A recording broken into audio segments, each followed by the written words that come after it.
ॐ पार्थाय प्रतिबोधितां भगवता नारायणेन स्वयं व्यासेन ग्रथितां पुराणमुनिना मध्ये महाभारतम् अद्वैतामृतवर्षिणीं भगवतीम् अष्टादशाध्यायिनीम् अम्बो त्वाम अनुसन्दधामि भगवद्गीते भवद्वेषिणीं वसुदेवसुतं देवं कंसचानूरमर्दनं देवकी परमानन्दं कृष्णं वन्दे जगद्गुरुं यं ब्रह्मा वरुणेन्द्ररुद्रमरुतः स्तुन्वन्ति दिव्यैस्तवैर्वेदैः साङ्गपदक्रमोपनिषदैर्गायन्ति यं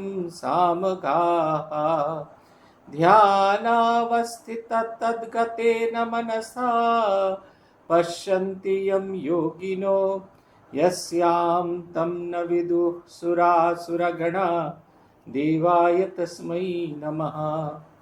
श्री भगवाনের ইচ্ছায় আমরা চতুর্দশ অধ্যায় পড়ছি গুণত্রয় বিভাগ যোগ। শেষ যে শ্লোকটি আমরা পড়েছি সেটি 24 নম্বর। সমা দুঃখ সুখ স্বাস্থ্য সমলোষ্টাশ্ম কাঞ্চন তুল্য প্রিয়া প্রিয় ধীরস তুল্য নিন্দাস নিন্দাত্ম সংস্তুতি। এই শ্লোকটি পড়তে গেলে আমাদের সবসময় শ্রী শ্রী ঠাকুরের একটা ছবি সেইটি আমাদের কাছে চোখের সামনে ফুটে ওঠে। ছবিটা হলো এই, ঠাকুর সেই গঙ্গার তীরে বসে এক হাতে টাকা এক হাতে মাটি নিয়েছেন এবং গঙ্গায় এই বিচার করছেন, টাকা মাটি, মাটি টাকা। তারপরে দুজনকেই তিনি জলে বিসর্জন দিয়েছেন।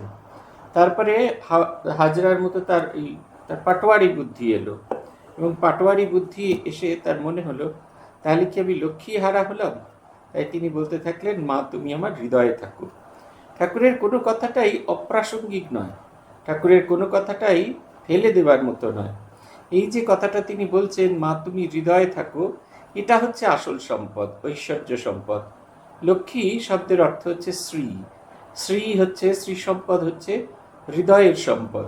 আমাদের চরিত্র যদি দৃঢ়ভাবে গঠিত না হয়, আমার পকেটে অনেক টাকা কড়ি থাকতে পারে কিন্তু মানুষ আমাকে কখনো বিশ্বাস করবে না। এইটা আমাদের সবার আগে বোঝা দরকার। এই শ্রী সম্পদ চরিত্র সম্পদে পূর্ণ হওয়া দরকার। এই টাকাও চলে যাবে একটা সময়, মাটিও চলে যাবে এবং এই দেহ যেটাকে নিয়ে আমরা অহংকার করি সেটা নষ্ট হয়ে যাবে।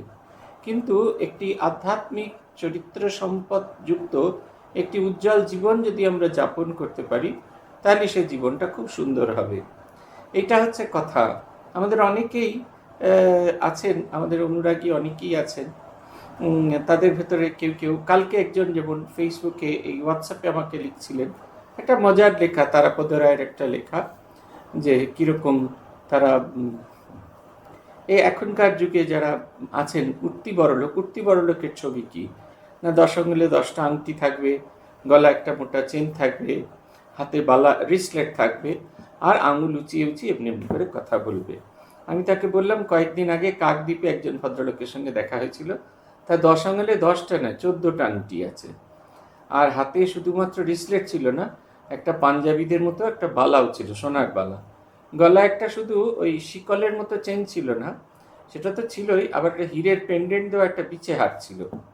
দোকানে দুটো দুল ছিল এবং সে দুলে দুটো হিরে বসানো ছিল। আমি মজা করে তাকে জিজ্ঞাসা করলাম যে আপনাকে কিডন্যাপ করলে কত টাকা পাওয়া যাবে। ভদ্রলোক কথাই শুরু করলেন, তার কথা বলছেন তিনি কত সম্পদশালী, বলতে গিয়ে বলছেন যে আপনি যেখানে যাবেন সেখানে আমার একটা করে বাড়ি পাবেন, আপনার যখনই কোথাও কোনো সমস্যা হবে আপনি আমার বাড়িতে গিয়ে থাকতে পারেন।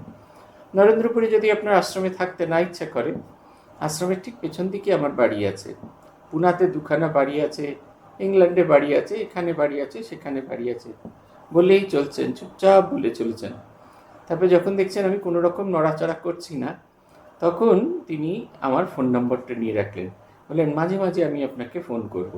আমার সৌভাগ্য কি দুর্ভাগ্য, এখনও তিনি আমার সঙ্গে যোগাযোগ করেননি, কিন্তু খুব অস্বস্তিকর। শ্রীরামকৃষ্ণকে যখন দেখি, সম্পদে শক্তিশালী মানুষ, সম্পদে সম্পদে পূর্ণ হয়ে আছেন, যার দিকে তাকিয়ে থাকতে ইচ্ছা করে, যার মোবাইল নম্বর আমার নিতে ইচ্ছা করে, সেই শ্রীরামকৃষ্ণের সামনে জ্ঞানগুলো বড় ফিকে হয়ে যায়। তিনি বলছেন সেই মানুষ যিনি সম দুঃখ সুখে, সুখ এবং দুঃখকে সমজ্ঞান করেছেন, সুখে আপ্লুত হয়ে পড়েছেন, দুঃখে ভেঙে পড়েছেন, এরকম নয়।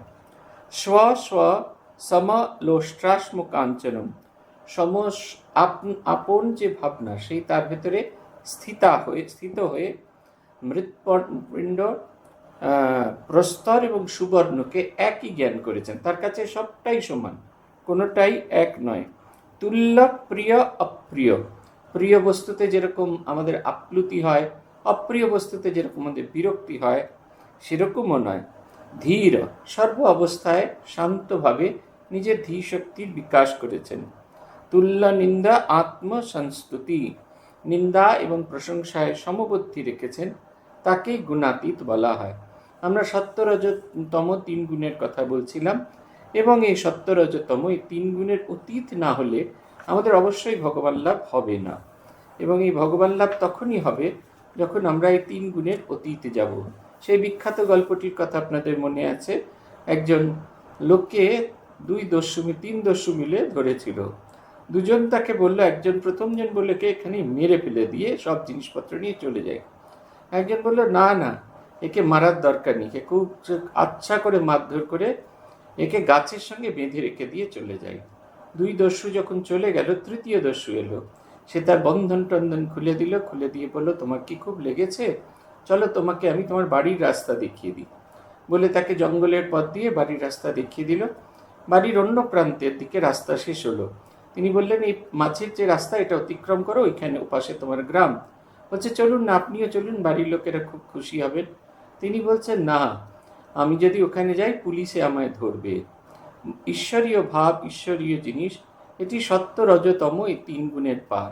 প্রথমে রজগুণকে অতিক্রম করতে হয়, এবং রজগুণকে যখন আমরা অতিক্রম করি তখন একমাত্র আমরা রজগুণকে আমাদের অতিক্রম করতে হয়। রজগুণকে অতিক্রম করার পরে প্রথমে তমগুণকে অতিক্রম করতে হয়। তমগুণকে অতিক্রম করার জন্য আমাদের রজগুণের প্রয়োজন আছে। রজগুণকে অতিক্রম করার জন্য আমাদের সত্যগুণের প্রয়োজন আছে। এবং এই সত্য রজতম দুটি তো আমাদের অতিক্রান্ত হয়েছে। আমাদের সাত্বিক গুণকে অতিক্রম যখন আমরা করি তখন যে অবস্থাটা হয় সেটি হচ্ছে গুণাতীত অবস্থা।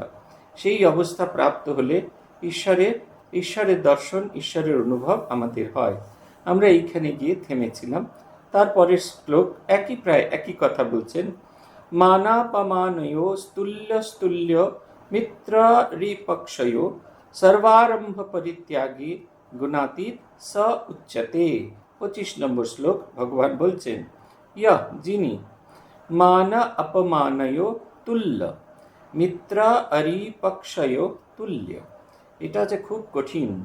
আমরা কেউ যখন আমাদের মান দান করেন, আমাদের যখন অনেক ভালো কথা বলেন, আমাদের খুব সম্মান করেন, সেটা গ্রহণ করাটা খুব খুব সহজ। কিন্তু যখন কেউ অবমাননা করেন, যখন কেউ কষ্ট দেন, তখন সেটাকে কিন্তু গ্রহণ করা খুব একটা সহজ কাজ নয়। আমি আমার নিজের জীবন দিয়ে দেখেছি।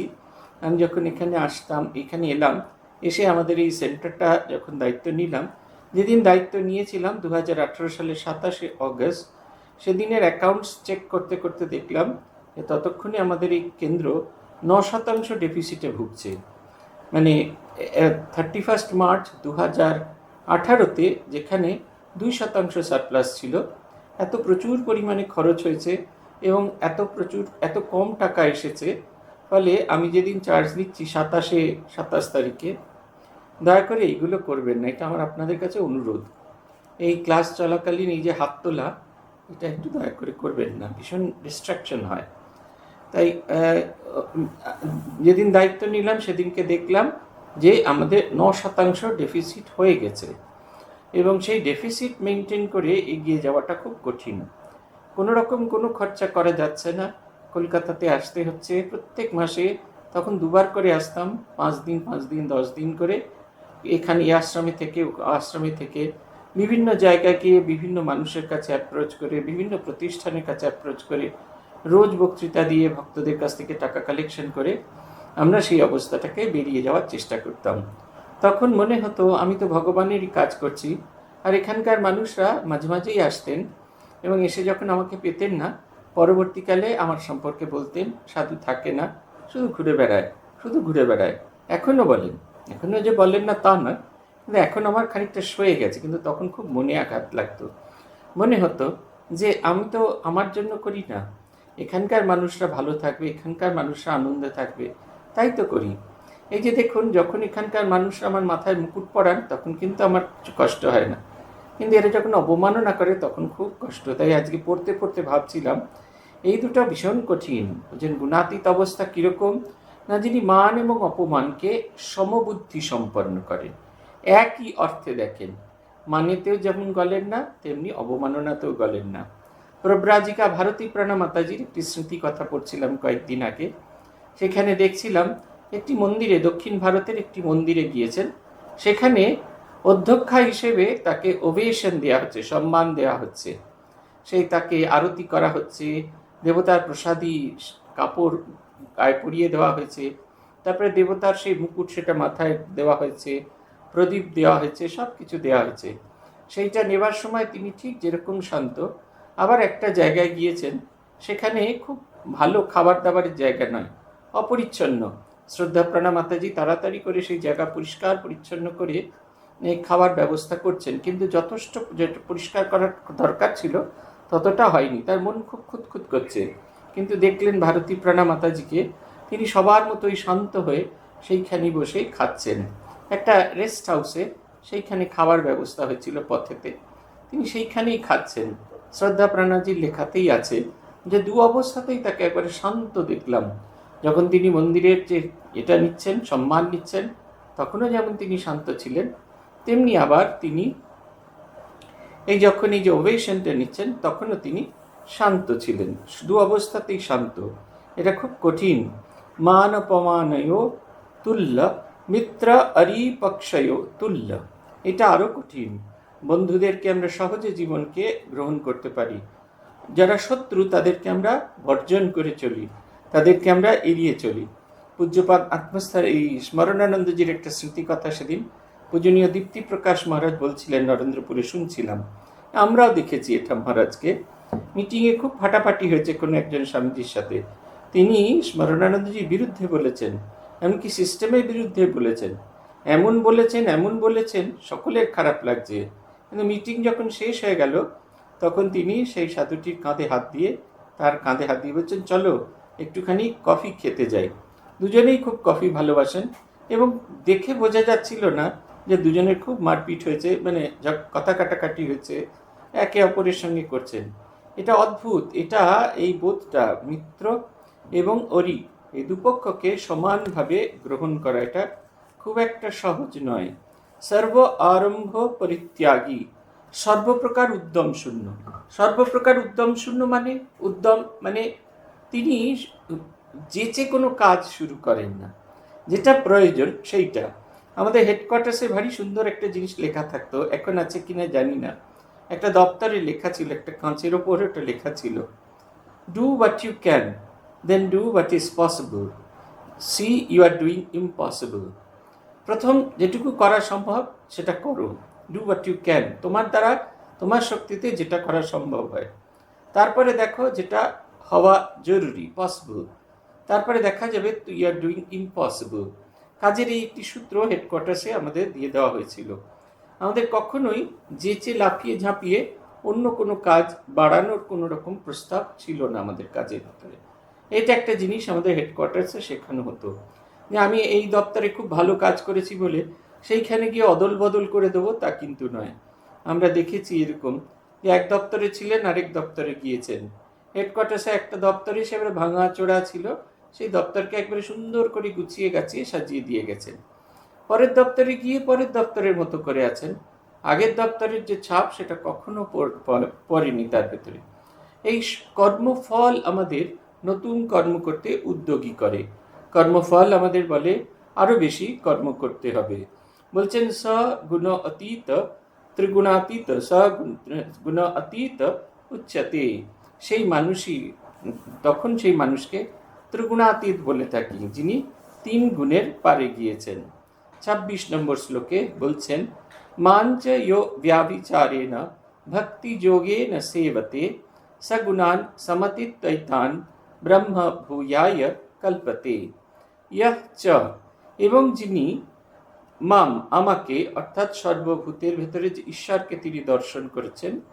এই একটি কথা খুব ইম্পর্টেন্ট, গীতার বহু জায়গায় আপনি পাবেন এই শব্দটি, এই বিশেষণটি ব্যবহার করা হয়েছে। ভক্তির একটা বিশেষ বিশেষণ, সেটা হচ্ছে অব্যভিচারেণ, ঐকান্তিক বা একনিষ্ঠ। আমাদের এই ঐকান্তিক বা একনিষ্ঠ ভক্তি এটা আমাদের হয় না। আমরা গুরুকে দেখলে একবারে গলে একবারে জল হয়ে যায়। আমার গুরু প্রেসিডেন্ট হয়েছে, ফেসবুকে কতবার করে তাই নিয়ে পোস্ট করি, কিন্তু গুরুকে সেই মর্যাদা দিই না, গুরু সেই সাধন ভজনে সেই মর্যাদা দিই না। সেদিনকে একজন আমাকে বলছিলেন, তিনি গয়াতে গিয়েছেন, হঠাৎ করে তার মনে হয়েছে যে তিনি রুদ্রাক্ষের জপমালায় জপ করবেন। খুব ভালো, রুদ্রাক্ষের জপমালা কিনেছেন, যে আশ্রম থেকে কিনেছেন সেইখানকার সাধুকে গিয়ে দিয়েছেন। তিনি বসে বসে সেটাকে শোধন করে দিয়েছেন, এবার তিনি জপ করতে শুরু করছেন। একবারও তার মনে হয়নি যে গুরুর অনুমতি নেবার দরকার আছে।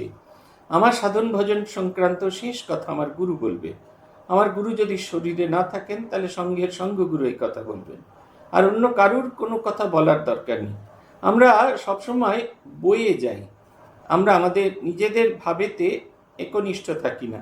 আজকে শ্রীরামকৃষ্ণকে ভালো লাগলো, কালকে রাম মন্দির প্রতিষ্ঠা হচ্ছে, ব্যাস সঙ্গে সঙ্গে শ্রীরামকৃষ্ণকে সরিয়ে দিয়ে আমি দেখছিলাম, একজনদের বাড়িতে গিয়েছিলাম, খুব সুন্দর একটা রামলালার মূর্তি নিয়েছেন, এবং রামলালার মূর্তিটিকে বসানোর জন্য আগের বারে যখন গিয়েছিলাম তখন দেখেছিলাম তাদের বাড়িতে বিশেষ ঠাকুর ঠুকুরের ছিল না।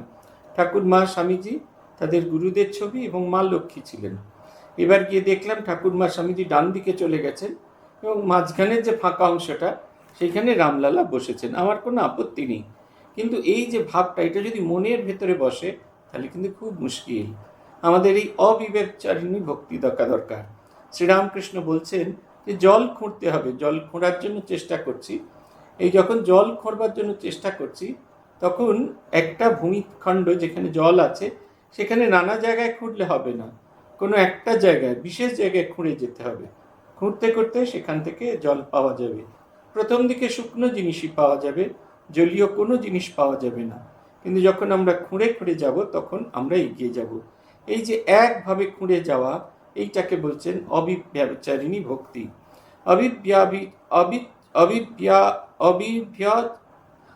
অব্যভিচারেণ ভক্তি যোগেন সেবতে স এতান গুণান সমতিত্য ব্রহ্ম ভূয়ায় কল্পতে। যিনি সেই অবিব্যভিচারী ভক্তিতে নিয়ে মেতে থাকেন, তিনি এইভাবে যখন এগিয়ে যান তখন তিনি গুণাতীত অবস্থায় পৌঁছে যান, তখন তিনি এই গুণাতীত অবস্থা প্রাপ্ত হন। এটা হচ্ছে কথা, একেবারে সেই অবস্থায় পৌঁছন। আপনারাই দেখবেন, খুব সহজ উদাহরণ, আজকে আমার ব্রহ্মচারীদের বলছিলাম, যখন আমরা প্রথম কল্পনা করি, ঈশ্বরের কথা ভাবি, তখন ভাবি যে হৃদয়ের ভেতরে, যেদিন প্রথম দিন ধ্যান করতে গিয়েছিলাম তখন মনে হতো যেখানে রক্ত আছে, মাংস আছে, হাড় আছে, কি করে হৃদয়ের ভেতরে নিজের দেবতাকে চিন্তা করব। কিন্তু যত দিন গিয়েছে, যত আমরা ঈশ্বর চিন্তায় পাকা হয়েছি, তখন কিন্তু আমাদের একবারও মনে হয়নি এইখানে রক্ত আছে, মাংস আছে, হাড় আছে, এসব কোনো কিচ্ছু মনে হয়নি। চোখ বন্ধ করলে আমরা অন্তরে হৃদয় দেখতে পাই, দর্শন করতে পাই যে আমাদের হৃদয় দেবতা আমাদের হৃদয়তে বসে আছেন। এই বোধটা দেখুন, এই ছোট্ট একটা উদাহরণ দিচ্ছি, দেখবেন ভগবানকে চিন্তা করলে আমাদের ভেতরে এই ভাবনাটা আসে। এই যে হাড় মাংস কোনো কিছুর কথা মনে হচ্ছে না, তার অর্থ হচ্ছে আপনি আপনার যে শরীর তাকে একটু একটু করে ভুলে যাচ্ছেন, এবং আপনার শরীরের ওই অংশে কি আছে সেইটার কথা ভুলে গেছেন, শুধু মনে করছেন ওইখানে আপনার হৃদয় দেবতা বসে আছেন। এই অবস্থা যদি আমাদের কন্টিনিউয়াসলি চলতে থাকে, আমরা অবশেষে এই তিন গুণের পার হই, তমগুণ, রজগুণ এবং সত্যগুণ।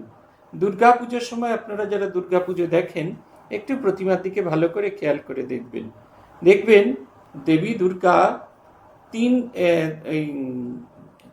কৌণিক ইয়েতে আছেন, ত্রিকোণ রূপে বিরাজ করছেন। ত্রিকোণের যেমন তিনটি কোণ থাকে, ঠিক সেই রকম নিচের দিকে দুটি কোণ এবং ঊর্ধ্বে একটি কোণ। নিচের কোণটি হচ্ছেন মহিষাসুর, আরেকটি কোণ হচ্ছে সিংহ। মহিষাসুর হচ্ছে তমগুণের প্রতীক, আর রজগুণের প্রতীক হচ্ছে সিংহ। দেবী দাঁড়িয়ে আছেন সিংহের পিঠে পা দিয়ে এবং একটা আঙুল দিয়ে মহিষাসুরকে চেপে ধরে আছেন।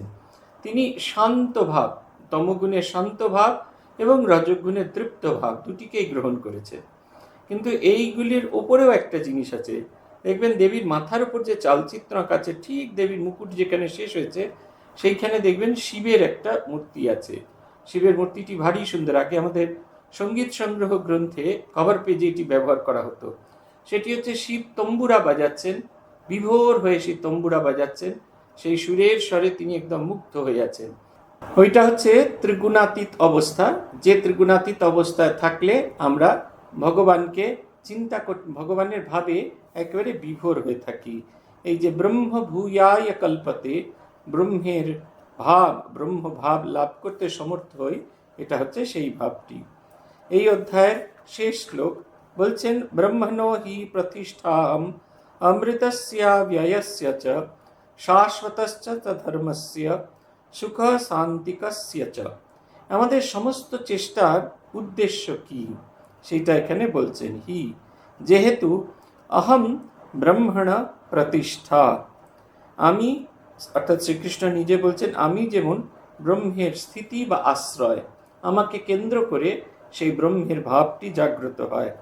অব্যয়স্য, সেই ভাবটি কিরকম, তার তিনটি গুণের কথা বলছেন। একটা হচ্ছে অব্যয়স্য, একটা হচ্ছে অমৃতস্য, আর একটা হচ্ছে শাশ্বতস্য। এই তিনটি গুণ। অব্যয়, যা কখনো ক্ষয়প্রাপ্ত হয় না, ব্যয় হয় না যা। আরেকটা কি, অমৃতস্য, যা আমাদের নতুন করে বেঁচে থাকার প্রেরণা দেয়, সোর্স অফ ইন্সপিরেশন। আর শাশ্বতস্য, চিরন্তন একই। পুরাকালে যারা সাধন করেছেন, ভজন করেছেন, তারা যেমন সাধন ভজন করে ঈশ্বরকে অনুভব করেছেন, এই কালেও যারা করবে তারাই। তার একটা চিরন্তন একটা দিক আছে। অব্যয়স্য অমৃতস্য শাশ্বতস্য ধর্মস্য ঐকান্তিকস্য চ সুখস্য। এই বলছেন, যেহেতু আমি, এই ভগবান হচ্ছেন কিরকম না, আমি বাসুদেব অব্যয় অবিনাশী অমৃতত্ব ব্রহ্মের শাশ্বত সনাতন আশ্রয়স্বরূপ, সেহেতু আমার ভক্তদের মদ্ভাব প্রাপ্তি বা মদ্ভাব লাভ হয়। যখন আমাকে চিন্তা করতে থাকে, আমার ভাবেতে তারা ভাবিত হয়ে পড়ে। শ্রীরামকৃষ্ণ বলছেন যে পিতার সম্পত্তি ছেলে পায়, যেরকম আমরা ইনহেরিট করি বাবার সম্পত্তি, সেরকম ঈশ্বরের সম্পত্তি হচ্ছে তার গুণ, তার দিব্য গুণ। আমরা যত ঈশ্বর চিন্তায় মগ্ন হয়ে থাকব, তত সেই গুণগুলো আমাদের ভেতরে আসবে। এবং যেহেতু তাকে ধরতে গেলে এই তিন গুণের মধ্যে থেকে তাকে ধরা যায় না, যখন সত্যি সত্যি তিনি ধরা দেন, তখন আমরা তিন গুণের পারে চলে গেছি, ত্রিগুণাত্মিকা অবস্থা আমাদের হয়েছে। এই দিয়ে আমাদের এবারের এই চতুর্দশ অধ্যায় শেষ হলো। অধ্যায়ের নাম হচ্ছে গুণত্রয় বিভাগ যোগ। আমরা পঞ্চদশ অধ্যায় আজকে শুরু করব পুরুষোত্তম যোগ। পুরুষোত্তম যোগ, এই যোগের নাম হচ্ছে পুরুষোত্তম। পুরুষোত্তম তত্ত্ব বা পুরুষোত্তম বিষয়, এটি হচ্ছে আমাদের এই অধ্যায়ের আলোচনার অন্যতম বিষয় বা প্রতিপাদ্য বিষয়। শ্রী ভগবান বলছেন যে আমি ইহলোকে এবং বেদে পুরুষোত্তম নামে খ্যাত হচ্ছি। উত্তম শব্দের অর্থ, উত্তম মানে যিনি শ্রেষ্ঠ। পুরুষ ও উত্তম মানে ছেলেদের মধ্যে শ্রেষ্ঠ নয়, জগতে যা কিছু সৃষ্টি আছে সব কিছুর ভেতরে শ্রেষ্ঠ। এই পুরুষোত্তমকে জানলে আর কিছুই জানবার অবশিষ্ট থাকে না। কেন থাকে না? কারণ আমরা সবাই কেউ পূর্ণ নই, আমরা খণ্ড। খণ্ডকে জানলে আপনি কেবলমাত্র খণ্ডকেই চিনতে পারবেন। আপনি ত্রয়োদশীর চাঁদ দেখছেন বা দ্বিতীয়ার চাঁদ দেখছেন, একটুখানি দেখতে পেয়েছেন, কিন্তু যখন আপনি পূর্ণিমার চাঁদ দর্শন করছেন, তখন তার সেই পূর্ণ রূপটা যখন দেখলেন, তখন আপনার কাছে বাকি রূপগুলো সত্য। আপনি রোজ এই যে আমাদের এই স্কুল কলেজগুলোতে চাঁদ আঁকতে শেখায়, আধখানা চাঁদ, সেই যে ড্রপ স্ক্রিনে আঁকা থাকে আধখানা চাঁদ। চাঁদ কি আধখানা? তা কিন্তু নয়, ওটা একটা রূপ, কিন্তু ওটাই সত্য নয়। কিন্তু আমরা সবসময় খণ্ডাংশ, পুরোটা জানতে দিই না। সবটুকু জানলে খেলা শেষ হয়ে যায়। সেই খণ্ডাংশকে জানি বলে, তাই যখন আমরা তাঁকে জানি, তখনই জগৎ সংসারের আর কোনো কিছুকে জানার অবশিষ্ট থাকে না। তিনি তখন জীব বুঝতে পারে তিনি সগুণ, আবার তিনি নির্গুণ। এই যে আমরা লড়াই করে চলি না, যে আমার ঈশ্বর ভালো ও তোমার ঈশ্বর ভালো না, এই যে আমাদের লড়াইটা, এই লড়াইটা সম্পূর্ণভাবে দূরীভূত হয়ে যায়, আমরা তখন অনুভব করতে পারি। আবার বলছেন, এই ভগবান যখন আমাদের মাঝখানে এই ভাবটিকে বোঝানোর জন্য আসেন, তখন তার সেই অবতরিত রূপকে বলা হয় অবতার। কিন্তু সেই অবতরিত রূপে তার সেই পুরুষোত্তম ভাবটি গুচ্ছ রূপে প্রকাশিত হয়। কেন গুচ্ছ রূপে প্রকাশিত হয়? তার কারণ হচ্ছে তখন তাকে ধারণা করবার মতো আমাদের সামর্থ্য থাকে না। আমাদের মনে আছে যখন প্রথম শ্রী শ্রী মায়ের পদপ্রান্তে এই গ্রন্থটি প্রকাশিত হলো, তখন সেই গ্রন্থটি যখন প্রকাশিত, যে দিন প্রকাশিত হয়েছে, তার 1-2 দিনের মধ্যে যত সংখ্যা ছাপানো হয়েছিল সব শেষ হয়ে গেল। মানুষ একবারে হট কেকের মতো কিনছে, বারবার উদ্বোধন কার্যালয়ে এসে বলছেন কবে পাওয়া যাবে, কবে পাওয়া যাবে, কবে পাওয়া যাবে। কথা প্রসঙ্গে এইটি নিয়ে আমরা পূজনীয় প্রমেয়ানন্দজি মহারাজকে বলছিলাম। প্রমেয়ানন্দজি মহারাজ বলছিলেন যে শ্রী শ্রী মায়ের কথা প্রকাশিত হওয়ার সময় যে যে স্মৃতি কথাগুলো শারদানন্দী বাদ দিয়ে দিয়েছেন, সেই স্মৃতি কথাগুলো এখন প্রকাশিত হচ্ছে। কেন তখন বাদ দেওয়া হয়েছিল? কারণ মাকে যেভাবে এই স্মৃতি কথাগুলোতে বলা হয়েছে, সেই স্মৃতি অনুযায়ী মাকে গ্রহণ করার মতো মানসিক অবস্থা আমাদের ছিল না। আপনারা দেখবেন হরিপ্রেমানন্দজির একটি ছোট্ট 2 পাতার স্মৃতি কথা আছে, খুব ছোট্ট, একেবারে শ্রী শ্রী মায়ের পদপ্রান্তের শুরুর দিকে। সেইখানে তিনি বলছেন যে বাঁকুড়ায় শ্রী শ্রী মা গিয়েছেন এই মহেশ্বরানন্দজিকে দেখাতে। একটি ভাড়া বাড়িতে তিনি আছেন, সন্ধ্যাবেলায় কুপি জ্বলছে, আর মা বসে আছেন, আর আমাদের তার পায়ের কাছে বসে হরিপ্রেমানন্দজি তার পায়ে বাতে তেল মালিশ করছেন। সেই মায়ের জীর্ণ শীর্ণ পা দেখে হরিপ্রেমানন্দজির মনে হচ্ছে এই মাকে এরা জগদম্বা বলে, এই তো মায়ের জীর্ণ শীর্ণ পা। তিনি পায়ে হাত বুলাতে বুলাতে আচমকাই দেখলেন যে মায়ের সেই জীর্ণ শীর্ণ পা ক্রমাগত এক নবযৌবন সম্পন্ন স্ত্রীলোকের পায়ে পরিবর্তিত হচ্ছে। তার আঙুলগুলো ভরে গেছে, পাটা সম্পূর্ণ ভরে গেছে, দিব্য কান্তি, তার পায়েতে আলতা পরানো রয়েছে, পায়ে নুপুর রয়েছে, তাতে প্রত্যেকটি আঙুলে রূপোর আংটি পরানো রয়েছে। তিনি আস্তে আস্তে তিনি দেখতে থাকলেন, দেখলেন সমস্ত যত উপরের দিকে তাকাচ্ছেন, দেখছেন চতুর্ভুজা জগন্মাতা মা জগদ্ধাত্রী রূপে অবতীর্ণ হয়ে বসে আছেন। তার আলোর ছটায় তাকে চেনা যাচ্ছে না। আমাদের সেই পরিচিতা বৃদ্ধা দাঁত পড়ে যাওয়া ফকফকে মা, তিনি মা জগদ্ধাত্রী রূপে অবতীর্ণ হয়েছেন। হরিপ্রেমানন্দজি ভয়ে আতঙ্কে মা মা বলতে বলতে মায়ের পায়ের কাছে অজ্ঞান হয়ে পড়ে গেলেন। খানিক বাদে যখন তার সম্বিত ফিরে এলো, তখন দেখলেন ম্যাজিকের মতো সব কিছু হয়ে গেছে। যেমন সেই পুরনো ঘর ছিল, টিম টিম করছিল আলো, আর তিনি মায়ের পায়ের কাছে বসে পা টিপছিলেন, তেমনি বসে আছেন। শুধু তিনি পড়ে গেছেন বলে মা জিজ্ঞেস করছেন, ও বাবা হরিপ্রেম, তোমার কি হলো, তোমার কি হলো, তোমার কি হলো? এই দেখবেন, এই যে স্মৃতি কথা, এটা যদি তখন 1924 সালে প্রকাশিত হতো, তখন কিন্তু শ্রী শ্রী মাকে এইভাবে আমরা গ্রহণ করতে পারতাম না। আমাদের মনের ভেতরে এই ভাবটি এখন প্রকাশিত হয়েছে। ঠিক সেই রকম অবতার পুরুষ যখন আমাদের মধ্যে আসেন, তখন আমরা বুঝতে পারি না, আমরা কিছুতেই বুঝতে পারি না, আমাদের বোঝার ক্ষমতাই থাকে না। এই আমাদের পূজনীয় বিরজানন্দজি মহারাজ, তিনি শারদানন্দজির সাথে গেছেন।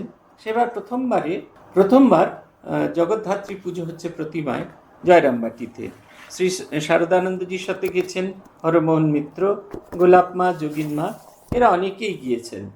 এবং সেখানে গিয়েছেন, তখন বছরটা ছিল 1892 সালে।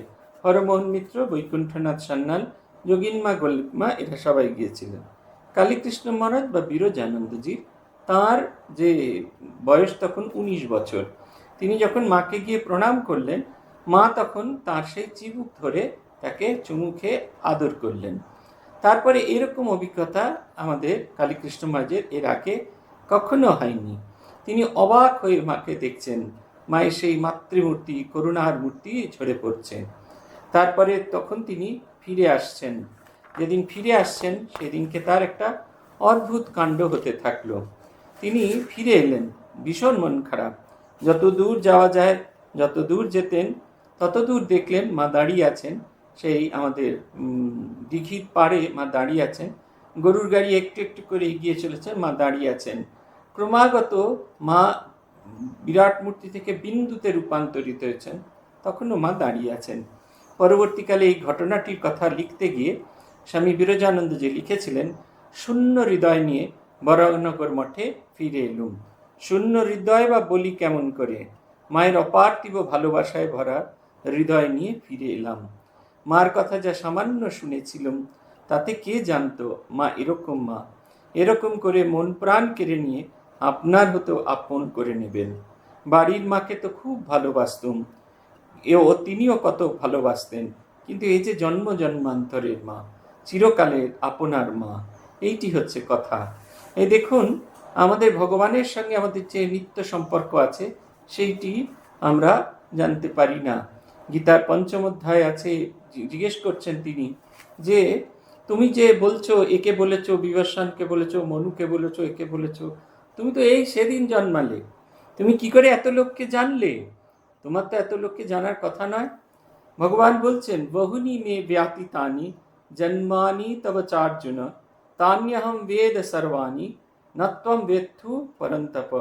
হে অর্জুন, আমার ও তোমার বহু জন্ম হয়েছে, বারবার জন্মেছি, এবং এতে অনেক জন্ম অতীত হয়েছে, কিন্তু আমি সে সকল জানি, কিন্তু তুমি তা জানো না। আমরা জানি না বলেই এদের প্রতি এরকম আকর্ষণ অনুভব করতে পারি। কালীকৃষ্ণ মহারাজের শরীর খুব খারাপ হয়ে গেছিল, ম্যালেরিয়ায় ভুগে ভুগে। মায়ের কাছে একদিন এলেন, নীলাম্বর মুখার্জির বাগান বাড়িতে তখন মঠ রয়েছে। মা তার খারাপ শরীর দেখে চমকে উঠলেন, শিউরে উঠলেন, বললেন, বাবা, ওরা ওই সাধু সন্ন্যাসী, ওরা তোমায় কি খাওয়াবে, তুমি বাড়ি ফিরে যাও, গিয়ে সেখানে গিয়ে খেয়ে দে, একটু গাটা শক্তপোক্ত করে নিয়ে এসো। খুব কষ্ট হচ্ছে কালীকৃষ্ণ মহারাজের, কিন্তু তথাপি মাতার সিদ্ধান্তকে থেকে এতটুকু নড়লেন না। আমাদের যোগানন্দজি মাছ বুদ্ধি করে শিখিয়ে দিলেন, বাড়ি যে চলে যাব, কি নিয়ে থাকবো মা? মা বললেন, ও তোমার দীক্ষা হয়নি? তাই মা তার দীক্ষার ব্যবস্থা করলেন। পরের দিন নীলাম্বর মুখোপাধ্যায় ওই বাগান বাড়িতে যে ঘরে মা থাকতেন সেই ঘরে তার দীক্ষা হলো। মা দুপুরবেলা পেট ভরে তাকে খাওয়ালেন। টিপ টিপ করে বৃষ্টি পড়ছে, কালীকৃষ্ণ মা চলতি নৌকায় আলমবাজারের উদ্দেশ্যে রওনা দিলেন। মা দাঁড়িয়ে দাঁড়িয়ে দোতলার বারান্দা থেকে দেখছেন, যেখানে যে দিকে বারান্দায় দাঁড়িয়েছিলেন সেইখানে বারান্দার মাথায় ছাওয়া ছিল না, ফলে টিপ টিপ করে বৃষ্টি মায়ের ওপর পড়ছে। মায়ের পায়ের বাত এত তীব্র হয়েছিল যে মা দাঁড়িয়ে থাকতে পারছিলেন না, বাঁ পাটা একটু তুলে দাঁড়িয়েছিলেন। ব্যালেন্স করার জন্য তিনি ওই যে রডটা, ওই যে জানলার যে এই বারান্দার যে রডটা, সেটাকে মা ধরেছিলেন। মা পরবর্তীকালে গোলাপ মাকে বলেছিলেন, আহা, কালীকৃষ্ণের শরীর দেখে আমি শিউরে উঠেছিলাম, তাই বাড়ি গিয়ে ভালো খেতে দিতে বললাম। তাতে তার মনে যে কষ্ট হলো ভেবে আমারও চোখে জল আসছে। কিন্তু এই যে ভালোবাসা, এইটি আমরা পাই না, এইটি তিনি নেমে আসেন আমাদের মধ্যে। পুঁথিতে এক জায়গায় আছেন, ভগবান যখন মানুষের মাঝখানে মানুষ হয়ে নেমে আসেন, তখন সঙ্গে করে তার ভালোবাসাটি নিয়ে আসেন, এবং সেই ভালোবাসা দিয়ে একটা দেউল, একটা বাড়ি রচনা করেন, আর সেই ভালোবাসার দেউলে আমাদের থাকতে দেন। তাই বলছেন যে এই যে পরম পুরুষ পুরুষোত্তম আমাদের মাঝখানে নেমে আসেন, এবং আমাদের মাঝখানে নেমে এসে আমাদেরকে নতুন করে বেঁচে থাকবার পথ শেখান। এই অধ্যায়ের প্রথম শ্লোক হচ্ছে, শ্রী ভগবান উবাচ ঊর্ধ্বমূলম অধঃশাখম অশ্বত্থম প্রাহুরব্বয়ম ছন্দাংসি যস্য পর্ণানি যস্তম বেদ স বেদবিদ। একটা অদ্ভুত গাছের কথা বলছেন। গাছটা কি বলছেন? ঊর্ধ্বমূলম অধঃশাখম। আমরা সাধারণত দেখি গাছের মূল মাটির নিচে থাকে এবং শাখাগুলো উপরে থাকে। বলছে না, এই গাছটা একটা অদ্ভুত। ঊর্ধ্বমূলম অধঃশাখম, এর মূল ওপরের দিকে, শাখাগুলো নিচের দিকে। বলছেন অশ্বত্থম প্রাহুর অব্যয়ম, বলছেন সেই অশ্বত্থ গাছ, সেই অশ্বত্থ গাছ আছেন, সেই অনাদি সংসারের ভেতরে সে দাঁড়িয়ে আছে। কীরকম? না অব্যয়স্বরূপ, তার যাতে বদল হয়নি। প্রাহু শব্দের অর্থ হচ্ছে পুরাণাদিতে বলেন, বলা হয়, বেদে এরকম বলা হয়। ছন্দাংসি ইয়স্য পর্ণানি, বেদ সমূহ কর্মকাণ্ড হলো এর গাছের পাতা সমূহ। তম ইয়ঃ বেদ স বেদবিদ, আর সেই অশ্বত্থকে, এই প্রকার অশ্বত্থকে যিনি জানেন, যিনি জানেন তাকে বেদবিদ বা তাকে বেদবত্তা বলা হচ্ছে। অদ্ভুত একটা গাছটা কিরকম না ঊর্ধ্বমূলম। সংসার বৃক্ষ হচ্ছে সবসময় ঊর্ধ্বমূলম। সংসারের উৎপত্তি এবং বিস্তার ভিন্ন রকমের হয়। এই যে মূল প্রকৃতি সংসারের যে আছে সেটি সবসময় ওপরের দিকে থাকে। এই আমাদের জীবনের প্রাণশক্তি যেটা আমাদের, যেমন গাছ তার প্রাণশক্তি পায় নিচের ভেতর থেকে, কিন্তু আমরা ভুলে যাই। আমরা খালি গাছের পাতা দেখি, আম দেখি, ফল দেখি, তার ফুল দেখি, এতেই মোহিত হয়ে যায়।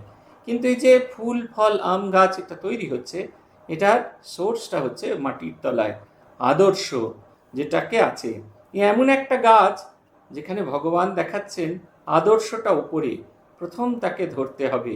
সেইটা যদি না ধরতে পারি তাহলে কিন্তু আমাদের জীবনযাপন করা হবে না। তাই আদর্শটাকে আমাদের জগৎ সংসারে আমরা ভুলে গিয়ে থাকি। আমরা মনে করি ব্রহ্ম সত্য নয়, জগৎ সত্য, জগৎ সত্য এবং ব্রহ্ম মিথ্যা, এই বলে এইটি ভাবি বলে এই জগৎটাকে আঁকড়ে ধরে থাকি এবং জগতের যে মায়া তাতে রোমাঞ্চিত হই এবং এই জগতের মায়াতে মোহিত হয়ে থাকি। কিন্তু তিনি আসেন আমাদের একটা নতুন জীবন দেখানোর জন্য। সেই জীবন কি বলে না, সেই জীবন বলে যে আমরা যেন এই জগৎ সংসারের বাইরে একটা অন্য জগতে বিরাজ করছি, এই জগতের সাথে যার কোনো রকম কোনো সম্পর্ক নেই। এক অদ্ভুত গাছ, ঊর্ধ্বমূলম অধঃ শাখাম। আর এই সংসার বৃক্ষের শাখাগুলি যে মূল প্রকৃতি সেগুলো নিচে। মহৎ অহংকার, ইন্দ্রিয়, পঞ্চতন্মাত্রা, পঞ্চভূত, এগুলো এই নিচের দিকে, এই দিয়েই জগৎটা সৃষ্টি হয়ে আছে। এই গাছ কেমন না অব্যয়, এই দুটি ভ্যালিউজ, এটা চিরন্তন, পুরাকালেও ছিল, এখনো আছে, ভবিষ্যতে থাকবে। এই অব্যয় শব্দটি ব্যবহার করা আছে। এই যে সংসার বৃক্ষ, এই আমরা যেখানেই থাকি না কেন সংসার বৃক্ষের ভেতরই আছি। এর আদি নেই এবং অন্ত নেই। পরমেশ্বর প্রকৃতি হতে এটি জাত এবং অনাদিকাল থেকে প্রবাহিত হচ্ছে। ছন্দাংসি ইয়স্য পর্ণানি, বেদ অথবা বৈদিক কাণ্ড হচ্ছে এই সংসার বৃক্ষের পাতা বা পাতার স্বরূপ। পাতাগুলি যেমন বৃক্ষকে রক্ষা করে, ঠিক সেই রকম বৈদিক কর্ম সকল তার সিদ্ধান্ত আমাদের সংসারকে রক্ষা করছে। যখনই আমরা কিছু করতে যাই আমরা ভাবি শাস্ত্র কি বলছে। কেন শাস্ত্রকে জানতে চাই? কারণ শাস্ত্র হচ্ছে পরীক্ষিত সত্য। শাস্ত্র পরীক্ষিত সত্য। দিনের পর দিন, যুগের পর যুগ মানুষ ভগবানকে চিন্তা করতে করতে যেটি অনুভব করেন সেই পরীক্ষিত সত্য প্রকাশিত হয় আমাদের শাস্ত্রবাক্যের মধ্যে দিয়ে। সেই কারণে এগুলো হচ্ছে চিরন্তন, তাই একে বলা হচ্ছে অব্যয়। ছন্দাংসি ইয়স্য পর্ণানি ইয়স্তম বেদ স বেদবিদ। এটা যে জানে, এই ভাবটিকে যে বোঝে, সেই একমাত্র পরব্রহ্মকে বুঝতে পারে। আমাদের বুঝতে হবে এই শুদ্ধ অমৃত পরব্রহ্মই হচ্ছে সংসার বৃক্ষের মূল। ব্রহ্ম হতেই এর উৎপত্তি। জগৎ অথবা পৃথিবী যা কিছু দেখি না কেন সব এই গাছটিকে আশ্রয় করে, ভাবটিকে আশ্রয় করে একটু একটু করে এগিয়ে চলে। যেটি সবচেয়ে আকর্ষণীয় সেটা হচ্ছে এই যে জীবন বৃক্ষ, এটি কিন্তু চিরন্তন, অথচ এটিকেই আমরা ইগনোর করি, আমরা এটিকে ভালোভাবে গ্রহণ করতে পারি না। আমরা সবসময় এটাকে উপেক্ষা করি, আর উপেক্ষা করে জগতের এই যে মায়া তাতে মোহিত হয়ে থাকি এবং মোহিত হয়ে থেকে আমরা এই জগতের মায়ার ভেতরে বারবার আবর্তিত হয়ে থাকি। এই অধ্যায়টিকে আমাদের জীবনের অত্যন্ত গুরুত্বপূর্ণ জিনিস। আমরা যখন সাধু হতে আসি তখন এই অধ্যায়টি পড়তে বলা হয়, মুখস্থ করতে বলা হয়, সমস্ত শ্লোকগুলো মুখস্থ করতে বলা হয়। কেন বলা হয় না, এই যে জীবন, আধ্যাত্মিক জীবন চলতে গেলে এই ভাবগুলি আমাদের জীবনের ভেতরে আত্মস্থ করাটা খুব জরুরি, এবং এই আত্মস্থ করা জরুরি বলেই এইটিকে বলা হয়। আমাদের বড় বড় আখড়াগুলোতে যখন বড় ভান্ডারা হয়, সাধুদের ভান্ডারা হয়, সেইখানে খাওয়া শুরু করার আগে এই অধ্যায়টিকে পাঠ করা হয়। কেন অধ্যায়টি পাঠ করা হয়? মনে করানোর জন্য। আমরা যে সংসার, আমরা যেটা দেখছি, যে জিনিসগুলোকে দেখছি, এইটাই শেষ কথা নয়। এই যে খাদ্য গ্রহণ করছি এই শরীরকে পোষণ করার জন্য, এই শরীর দিয়ে কি হবে না, এই শরীর দিয়ে ঈশ্বর দর্শন হবে, ভগবানকে অনুভব করা হবে, ভগবানকে চিন্তা করা হবে। সেই যে উচ্চ আদর্শ, এটা যেন আমরা কখনো না ভুলি, সেই কারণে বোঝা যাচ্ছে। আজকে আমরা এইখানেই থামবো, আগামী দিন আমরা এর পরের অংশ থেকে বলবো। খুব বড় নয়, খুব বড় অধ্যায় নয়, মোটামুটিভাবে 20টা মাত্র বোধহয় শ্লোক আছে সাকুল্যে, আমার যতদূর মনে পড়ছে 20টি শ্লোক আছে। হ্যাঁ, 20টি শ্লোক খুব দ্রুত শেষ হয়ে যাবে। আজ এই পর্যন্ত। ওম প্রণতানাম প্রসীদত্তম দেবী বিশ্বার্তিহারিণী ত্রৈলোক্য বাসিনামিতে লোকানাম বরদা ভব। ওম শান্তি, ওম শান্তি, ওম শান্তি। হরি ওম তৎসৎ। শ্রীরামকৃষ্ণার্পণমস্তু।